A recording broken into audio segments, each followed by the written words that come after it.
مجھے بتائیے انڈیا پاکستان کو بلیڈ کرانے کا کوئی موقع انڈیا نے کبھی ہاتھ سے جانے نہیں دیا ہے.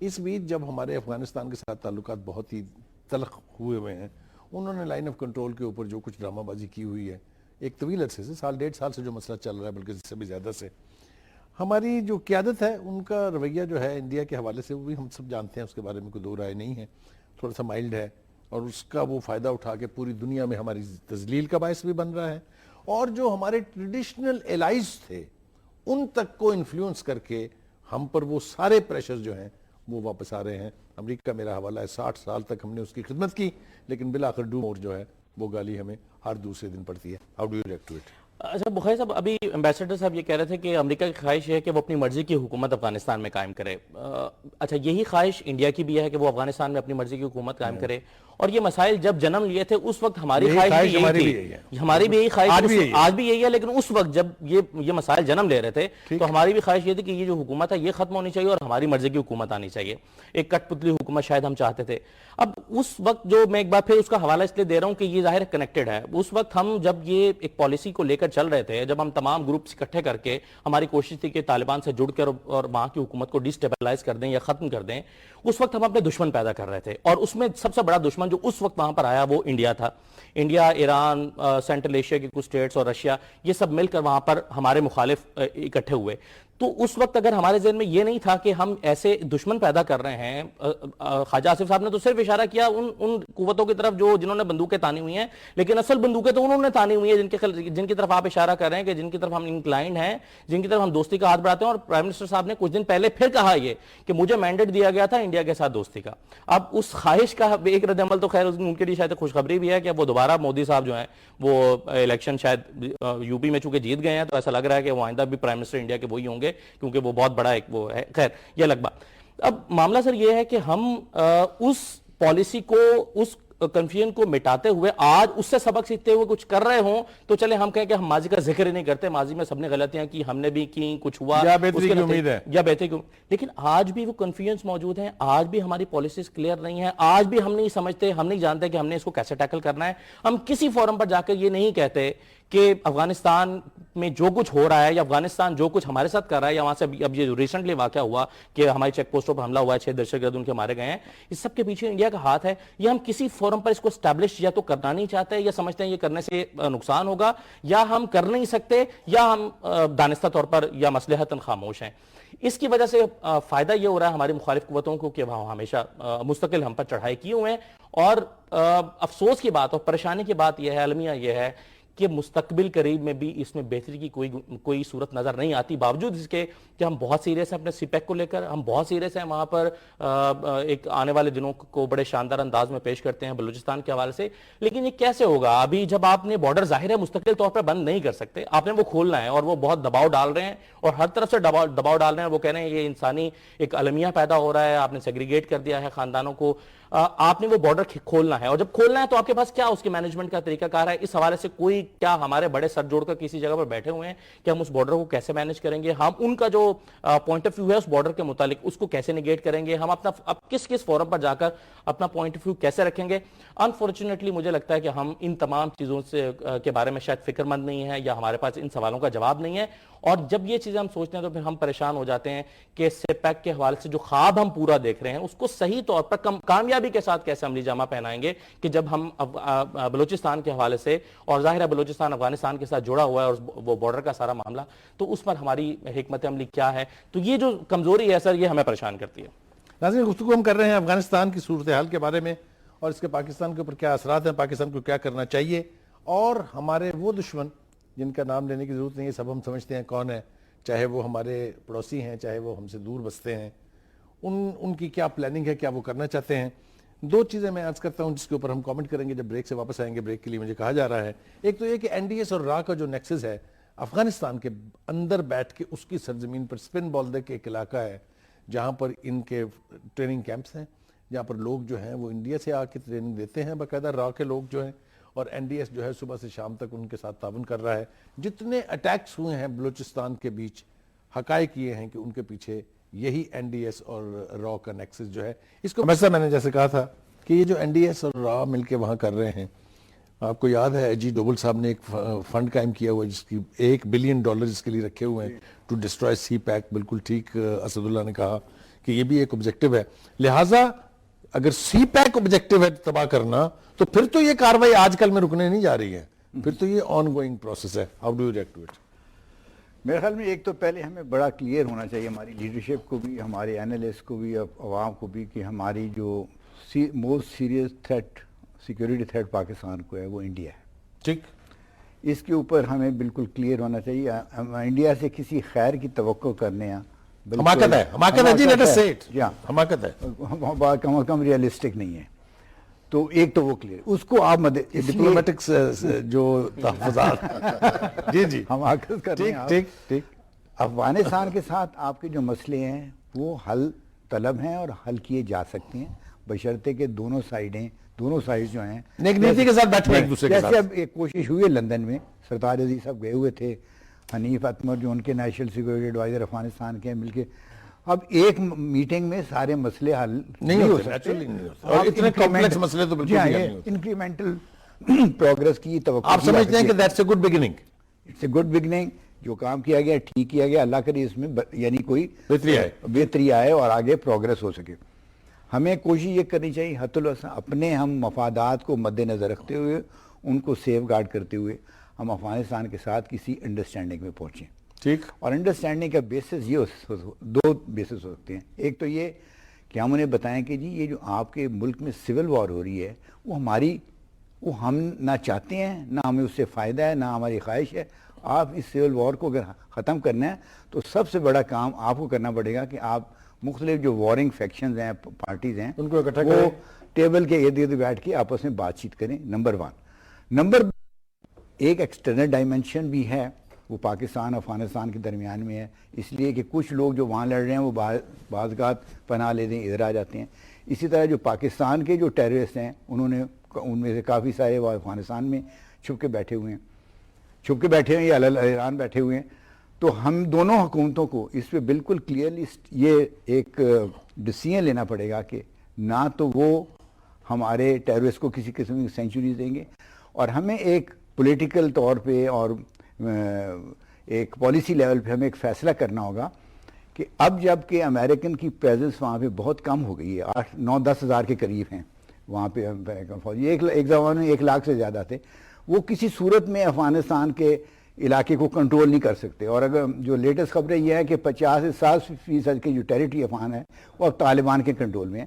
اس لیے اگر طالبان, اول تو ہمیں طالبان کو بھی کہنا چاہیے کہ وہ بھی اس بات چیت کے پروسیس میں شامل ہوں, اور اگر فرض کیا وہ لڑنا چاہتے ہیں تو ہمیں انہیں کہنا چاہیے کہ جی آپ لڑنا چاہتے ہیں تو پھر آپ اپنے ملک میں جا کے لڑیں. Don't use our soil as a base for military operation in Afghanistan, کیونکہ یہ آپ دونوں پاکستان اور افغانستان کو مل کے یہ کام کرنا پڑے گا. وہ ہمارے جو ٹیررسٹ کو جنہوں نے پناہ انڈیا کے کہنے پہ دی ہوئی ہے ویسے دی ہوئی ہے, ان کو روکیں, اس چیز کو ختم کریں.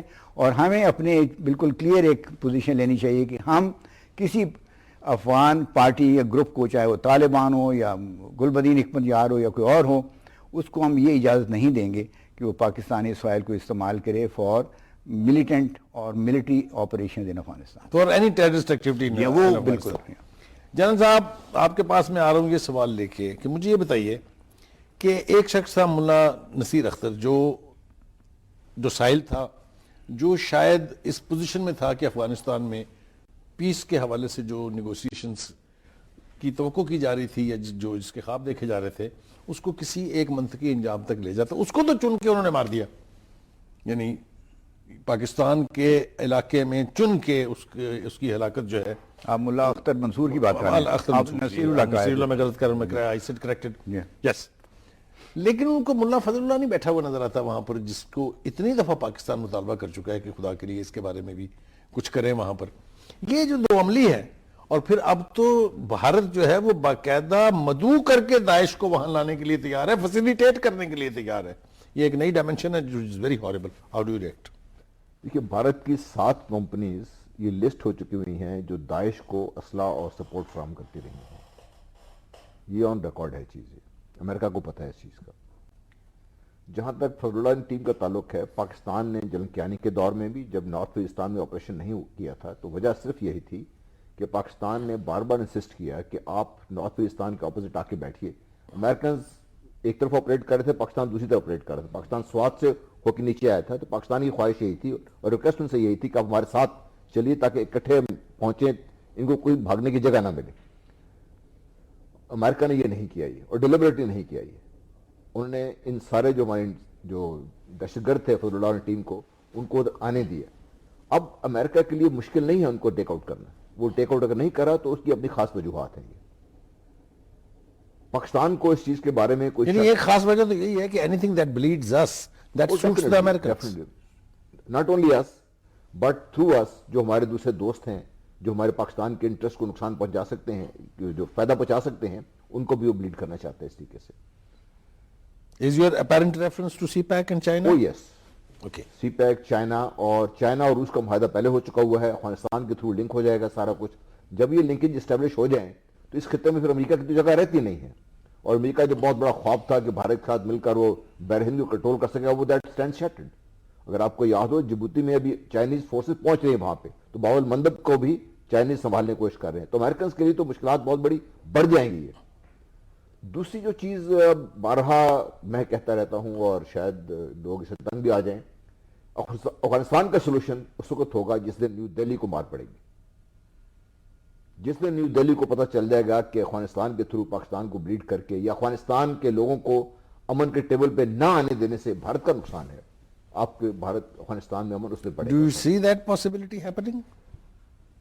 As of now no. لیکن بھارت کو یہ پتہ ہونا چاہیے کہ اس خطے میں بھی انٹرسٹ صرف پاکستان کا نہیں ہے. بھارت اس وقت اگر آپ دیکھیے نقشے کو الٹا کر کے دیکھیے تو پاکستان، چائنا، رشیا یہ سب مل جاتے ہیں. And Central Asian republics. And Bharat stands isolated at this point in time. اور مودی صاحب کی وہ جو خواہش تھی ہمیں آئسولیٹ کرنے کی، وہ خود ہو جائیں گے. خود ہو جائیں گے اس سے. تو یہ جو ہے، اور مودی صاحب کا برسر اقتدار رہنا، اور جیسا اسد کہہ رہے تھے یو پی میں الیکشن جیتنے کے بعد یہ تھنگز بیکم ویری اسٹرانگ، اور نیپال والوں کو مارنا شروع کر دیا اس نے. تو اگلے الیکشن وہ جیتے گا تو بھارت کو خطرہ مودی سے زیادہ ہوگا، کیونکہ جو اس کی اگریسو پالیسیز ہے اس خطے کے لیے، اور جو سمجھتا ہے کہ مار پیٹ کے وہ پاکستان کو اپنے جھکا لے گا وہ، تو اس کا نقصان بہت زیادہ بھارت کو ہوگا. اس کا یہ بھارت اس وقت تو سمجھ نہیں رہا. یہ ان کے چند دانشوروں نے یہ پوائنٹ آؤٹ کیا ہے اس کے لیے بات. لیکن اس کو سمجھانے کے لیے پاکستان کو اور پاکستان کے دوستوں کو شاید بھارت کی عام ٹرسٹنگ کے لیے کچھ معاملات طے کرنے پڑے. جس دن نیو دہلی کو یہ پتہ چل گیا کہ افغانستان میں بدامنی کی قیمت نیو دہلی میں اس کو ادا کرنی پڑے گی، اب دیکھیے امن کی طرف بڑھنا شروع ہو جائیں گے. اسد اللہ، آپ کے پاس میں مختلف سوال لے کے آ رہا ہوں. مجھے یہ بتائیے کہ افغانستان کے حوالے سے ہم گفتگو کر رہے ہیں اتنی دیر سے، کیا ہمارا میڈیا جو ہے وہ ٹیونڈ ہے to serve the national interest, یا ہم اپنے توتی بجا رہے ہیں اور جو کچھ بھی ہو رہا ہے اس کو ہونے دے رہے ہیں؟ Where is the media standing on this issue of Afghanistan? کیا ہم انڈیا کی وہ بیشنگ کر رہے ہیں جو انڈیا خود ہماری صبح سے شام تک کرتا رہتا ہے؟ کہاں ہے میڈیا کا رول کدھر ہے؟ غور صاحب بالکل صحیح سوال آپ کا، لیکن اس سے بھی بڑھ کے اہم سوال مجھے جو یہ لگتا ہے وہ یہ کہ کیا ہماری حکومتوں کو بھی، اس سوال کا جواب میں اس کے بعد دیتا ہوں، کہ ہماری حکومتوں کو بھی کوئی انڈرسٹینڈنگ ہے. مثال کے طور پہ ہم آج تک یہ نہیں بتا سکے کہ ہم حالت جنگ میں انڈیا کے حوالے سے ہیں یا نہیں ہیں. ہم یہ تو کہتے ہیں کہ پانی کے معاملے پر ہماری نیوکلیئر جنگ ہو سکتی ہے، لیکن دوسری طرف ہمارے وہ نہیں کہتے، میڈیا کہتا ہے، ہم ہی کہتے ہیں، وہ تو نہیں کہتے. یہ اب برطانوی اخبار نے یہ رپورٹ کیا ہے کہ نئے 6 متنازع ڈیم جو ہیں اس کے لیے $15 بلین کی رقم جو ہے وہ انڈیا نے الوکیٹ کر دی ہے. ہم کشن گنگا کو لے کر ابھی تک کلیئر نہیں ہو سکے، کل ایک ٹیم پھر آ رہی ہے، اس کا پتہ نہیں کوئی نتیجہ نکلتا ہے یا نہیں نکلتا، لیکن ہم ابھی تک اس کو سالو نہیں کر سکے. اور معاملہ یہ ہے کہ $15 بلین کی رقم سے 6 نئے متنازع ڈیم جو ہیں وہ بن رہے ہیں. اب ہماری حکومتوں کو اگر یہ توفیق نہیں ہے یا ہمارے لیڈرز کو کہ وہ اس حوالے سے کوئی سٹینڈ لے سکیں، کوئی سٹیٹمنٹ دے سکیں، تو میڈیا سے توقع کرنا پھر تھوڑا سا مجھے لگتا ہے ان کی نسبت تھوڑی سی کم توقع کرنی چاہیے. لیکن پھر بھی اس کو ہم اپنے پروگرامز میں جس حد تک ممکن ہوتا ہے اس کا ذکر کرتے رہتے ہیں، لیکن نیچرلی چونکہ ہمارا میڈیا بھی ایک کمرشل میڈیا ہے، لوگ اس سے اختلاف کرتے ہیں، سمجھتے ہیں کہ، لیکن بہرحال ہم ایک کمرشل میڈیا میں کام کرتے ہیں، جو پولیٹیکل سٹیٹمنٹس آ رہی ہیں، جو ہیپننگز ہو رہی ہیں، جو کانفرنس ہو رہی ہے، جو پریس کانفرنس عمران خان صاحب کر رہے ہیں، جو فاروق ستار صاحب کے ساتھ ہوا، ہم اس کو بنیاد بنا رہے ہوتے ہیں. اگر یہ چیزیں جو ہیں وہ ہماری حکومتوں کے، ہمارے لیڈرز کے ایجنڈے پر آ جائیں تو ڈیفینیٹلی میڈیا اس کو زیادہ پریورٹی پر لے کر چلے گا، کیونکہ ہمارے لیے ایز این اینکر یہ ممکن نہیں رہتا کہ میں فاروق ستار کے ساتھ جو ہوا آج کا شو میں نے اگر پلان کرنا ہے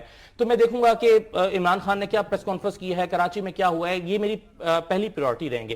لیکن اگر پرائم منسٹر صاحب نے کہا ہوگا کہ جناب ہم پانی کے معاملے پر انڈیا کو وارن کرنا چاہتے ہیں کہ تم نئے 6 ڈیم بنا رہے ہو، ہم کسی قیمت پر نہیں ہونے دیں گے، ہم جنگ کرنے کے لیے تیار ہیں. وشفل تھنکنگ مین، وشفل تھنکنگ ہے. لیکن اگر یہ ہوگا تو سارے ٹاک شوز جو ہیں وہ سارا میڈیا اسی پہ کام کر رہا ہوگا. میں آپ کے پاس آ رہا ہوں واپس. ایک چھوٹا چھوٹا سوال میرے خیال سے ابھی گنجائش ہے کرنے کی آپ سے، وہ یہ مجھے بتائیے، آپ نے بھی اس کے اوپر لکھا بھی ہے، اب کئی دفعہ گفتگو بھی ہوئی ہے، regional solution to Afghan issue. جی اس کے اوپر بے پناہ بات ہوئی، Turkey, Afghanistan, Iran, Pakistan, China, اس طرح کا ایک ڈائلاگ ہو بھی رہا ہے، چائنا اس کو سپانسر کر رہا ہے. Is that a viable option you think? بالکل ہے اور ضروری ہے. اچھا، آپ کہ جو بھی سولوشن جب بھی ہوگا، اللہ کرے جلد ہو، پیسفل سولوشن افغانستان کے مسئلے کا، اس کی ایک انٹرنل ڈائمنشن ہوگی کہ وہاں کی جو مختلف پارٹیز ہیں وہ آپس میں ایک جگہ پہنچے، ایک نتیجے پہ یا سولوشن یا سیٹلمنٹ پہنچے. پھر اس کو جو ارد گرد جو ممالک ہیں، جیسے سب سے زیادہ اہم ممالک ہیں پاکستان اور ایران، اس سیٹلمنٹ کو پاکستان، ایران اور سینٹرل ایشین ریپبلکس کی پوری سپورٹ ہونی چاہیے. پھر تیسرا گریٹ پاس کا رول ہے، یہ تیسرا چائنا، رشیا اور یو ایس، ان کی سپورٹ ہونی چاہیے. تو یہ سب سے زیادہ ضروری انٹرنل سیٹلمنٹ ہے. It should be supported by regional countries and then also by major powers یا گریٹ پاورز جن کو ہم کہتے ہیں. اس صورت میں چائنا، امریکہ اور رشیا، ان کو بھی ساتھ لے کے چلنا پڑے گا. جناب صاحب، یہ جو اس قسم کی جنگ جس کا ہم شکار ہیں اس وقت، یہ کہتے ہیں کہ انٹیلیجنس بیسڈ آپریشن کے بغیر کبھی جیتی نہیں جاتی، اس لیے کہ جب دشمن آپ کے اندر انٹرنچڈ ہو تو پھر intelligence. You think are intelligence agencies are competent enough, یا وہ جو کچھ کام کر رہی ہیں وہ اتنا اپریشیبل ہے، یا آپ سمجھتے ہیں کہ گنجائش ہے کہ اس کو اور بہتر کیا جائے؟ بہت بڑی گنجائش ہے. میں اس میں تھوڑی سی ایڈ کرنا چاہوں گا. اس جنگ کو جیتنے کے لیے جو ہمارا پولیٹیکل سٹرکچر ہے، جب تک وہ فلی انوالو نہیں ہوگا اور پیپل آف پاکستان کو انوالو نہیں کرے گا، اس سے وہ پولیٹیکل سٹرکچر ہی کر سکتا ہے. اس میں جس دن یہ انوالو ہو جائیں گے، آپ کی انٹیلیجنس ایجنسی کا کام آسان ہو جائے گا، اور پھر جو ود ان انٹیلیجنس ایجنسیز جو آپس میں رفٹ ہیں وہ ختم ہو جائیں گی. اس دن سے آپ کی کامیابی جو ہے نا، وہ اس کی سپیڈ اور الحمدللہ اور بڑھ جائے گی. اس سے یہ بڑا کرٹیکل ہے، جو میں بار بار اس چیز پہ زور دے رہا ہوں کہ جو پولیٹیکل سٹرکچر ہے آپ کا، اس کے لیے کرٹیکل ہے کہ وہ عوام کو ساتھ لے کر اس جنگ میں شامل ہو، اور عوام کو اس جنگ میں شامل کرے اس طریقے سے. جب ہم کہتے ہیں کہ ہم جی آپ اطلاع دیں گے، خفیہ رکھیں گے، ایک عام آدمی کو ہم ایڈریس کر رہے ہیں. اس سے جس دن عمران خان صاحب اپنے لوگوں کو بات کریں گے، یا فضل الرحمان صاحب بات کریں گے، یا چکزئی صاحب بات کریں گے، وہ جب اپنے لوگوں کو ساتھ لے کے چلیں گے آپ کے ساتھ، اور آپ کے ساتھ کھڑے ہوئیں گے اور آپ کو ساتھ ملائیں گے ساتھ آپ کے، تو آپ کی جو یہ جنگ ہے یہ نہ صرف یہ آسان ہو جائے گی، بلکہ اس میں آپ کی کامیابی بھی یقینی اور تیز ہوگی. اس سے اسد آپ سے بھی ایک مختصر سوال کرنا ہے مجھے، وہ یہ کہ داعش کا رول جو ہے افغانستان کے اندر بڑھتا جا رہا ہے، اور obviously انڈیا، جیسا کہ میں نے پہلے کہا اور جنرل صاحب نے بھی کہا کہ کمپنیاں آئیڈینٹیفائی ہو گئی ہیں جنہوں نے ان کو اسلحہ دیا ہے، لیکن یہ چیز جو ہے نہ ایکسیپٹیبل رشیا کے لیے، نہ چائنا کے لیے، نہ ایران کے لیے. تو آپ سمجھتے ہیں کہ پاکستان کی حکومت کو اس کے اوپر بھی کوئی ایک واضح سٹینڈ لینا چاہیے؟ How do you react to this? State of denial میں ہیں بخاری صاحب، ابھی تک ہم اسٹیٹ آف ڈینائل میں ہم تو مسلسل یہ کہہ رہے ہیں یہاں کوئی نہیں ہے، یہاں کچھ نہیں ہے نہ. ظاہر ہے اگر ہے نہیں تو ہم کیا کریں گے، ہم اس پر کوئی پالیسی بھی نہیں بنا سکتے، وہ ہے ہی نہیں ہے. اصل میں وہی معاملہ ہے نا کہ امریکہ چونکہ یہاں پر موجود ہے، رشیا اور چائنا یہاں پر پریکٹیکلی آن گراؤنڈ وہ موجود نہیں ہے. تو پھر جو تنظیمیں داعش کے حوالے سے کیا ڈھکی چھپی بات تو ہے نہیں کہ شام میں کس طرح سے اس کو یوٹیلائز کیا گیا. امریکہ نے جیسے ایک زمانے میں طالبان کے ساتھ وہ ہوا نا، خود آپ اپنے دام میں سے یاد آ گیا، جنہوں نے بنائی تھی انہیں کو پڑ گئے وہ. تو ایک جملہ میں صرف بخاری صاحب یہ کہنا چاہوں گا کہ ہماری پالیسی جو ہے وہ کہا جاتا ہے نا کہ offence is the best defence. مجھے لگتا ہے کہ اس جملے کو سوچتے ہوئے کچھ پالیسی بنانے کی ضرورت ہے. ناظرین، گفتگو کی ہم نے افغانستان کے حوالے سے، جو آخر میں بات ہوئی اس کے اوپر ایک پروگرام اور ہم کریں گے کہ داعش کا رول جو اس خطے میں بڑھ رہا ہے یا بڑھایا جا رہا ہے، اور اس سے اس خطے کے ممالک کو کیا کیا خدشات ہیں، اس کا بھی احاطہ کرنے کی کوشش کریں گے. لیکن آج جو گفتگو ہوئی ہے اس کا نتیجہ یہی ہے کہ ایک تو ہمارے حکمرانوں کو چاہیے کہ وہ ایک فارمولیٹڈ، ایک کلیئر کٹ پالیسی کے ساتھ اس ایشو کو لے کے آگے بڑھیں, چاہے وہ افغان پالیسی ہے, چاہے وہ کشمیر پالیسی ہے, چاہے وہ انڈیا پالیسی ہے. ابہام ہوگا, ویکنس ہوگی اگر, تو ہم کہیں بھی نہیں پہنچیں گے اور اسی طرح سے بلیڈ کرتے رہیں گے. میرے خیال سے اب ہم میں اتنا فالتو خون نہیں ہے کہ ہم یہ بلیڈنگ پروسیس جو ہے اس کو زیادہ دیر چلنے دیں. میرے خیال سے وقت آ گیا ہے کہ ہماری لیڈرشپ کو, پولیٹیکل ہو چاہے عسکری قیادت ہو, ان سب کو مل بیٹھ کے ایک فارمولیٹڈ پالیسی جو ہے وہ تشکیل دینا ہوگی. اس کے ساتھ ہی